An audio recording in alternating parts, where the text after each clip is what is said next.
Eh bien, Michel Striffler, député européen, donc de la région Grand Est. Arnaud Danjean. Bruno Gollnisch, député européen. Bonjour, je suis Sandrine Bélier. Je suis Catherine Trottmann. Nathalie Grisbeck, députée européenne du Mouvement démocrate. Bonjour, je m'appelle Véronique Mathieu, je suis députée. Je me présente rapidement, Joseph Daul, député européen. Bonjour, je suis Lim Wang-nok.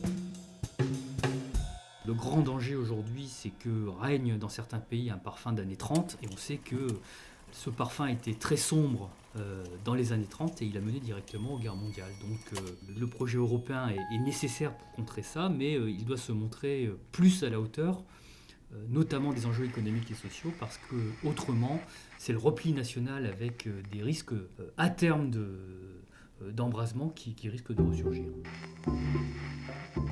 Le prochain enjeu de l'Europe, si nous voulons garder l'euro, c'est une harmonisation fiscale et sociale, pas une uniformisation. Une harmonisation fiscale et sociale, sinon nous ne pourrons pas travailler.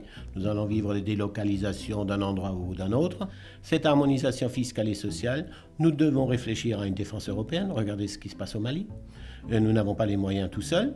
Et nous ne devons pas avoir une armée européenne pour faire la guerre, mais pour nous protéger contre le terrorisme, assurer la paix et distribuer l'aide aux plus démunis. Comme je le dis souvent, imagé aussi, nous sommes les plus grands donateurs au monde pour les plus pauvres dans le monde et pour intervenir sur les catastrophes.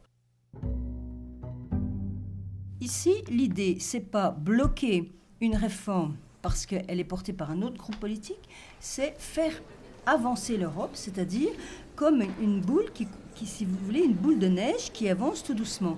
Et c'est ça l'idée de l'Europe, c'est toujours le positif, c'est jamais le blocage.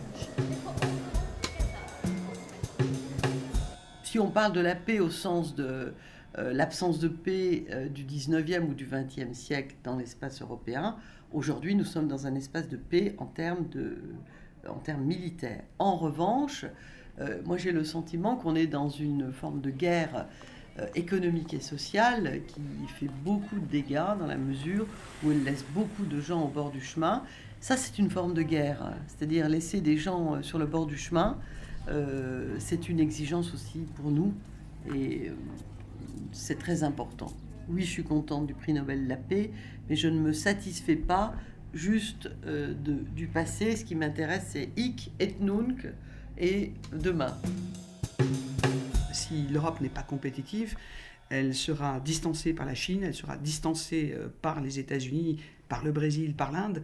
Nous avons notre place à défendre et donc c'est aussi une question à la fois de solidarité, d'équilibre de développement et également de compétitivité dans le monde. C'est un grand honneur de recevoir le prix Nobel de la paix pour l'Union européenne, mais je crois qu'au-delà de l'honneur, ça nous rappelle que les enjeux sont encore présent et qu'il va falloir à l'avenir, et notamment dans la situation de crise, se montrer encore plus exigeant, encore plus ambitieux pour être à la hauteur de cet honneur. Et je pense qu'il reste beaucoup de choses à faire en termes de préservation de la paix dans le monde, mais également un des enjeux au sein de l'Union européenne au XXIe siècle, c'est de commencer à faire la paix avec notre environnement. Je crois quand même que le principal défi de l'Europe, c'est la préservation de son potentiel industriel. Parce que celui-ci est menacé par la concurrence de pays qui n'ont pas les mêmes normes sociales et environnementales que nous. Et nous avons été extrêmement imprudents en pratiquant un libre-échange, non seulement entre nous, ceux qui étaient dans le contrat initial, mais à l'égard du reste du monde, ce qui s'avère à long terme destructeur de cet ensemble régional que les pères fondateurs de l'Europe avaient essayé de constituer. Ici, nous faisons des concessions, nous trouvons des compromis, nous arrivons à travailler ensemble.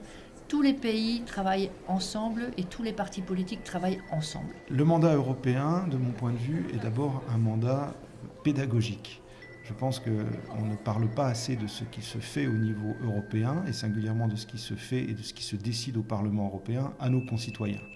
Et c'est la tâche principale que je me fixe. Au niveau de la Commission des Affaires étrangères, nous avons bien sûr une attention toute particulière depuis maintenant plusieurs mois, plusieurs années, vis-à-vis des développements dans le monde arabe, ce qu'on a appelé les printemps arabes et les transitions dans les pays arabes.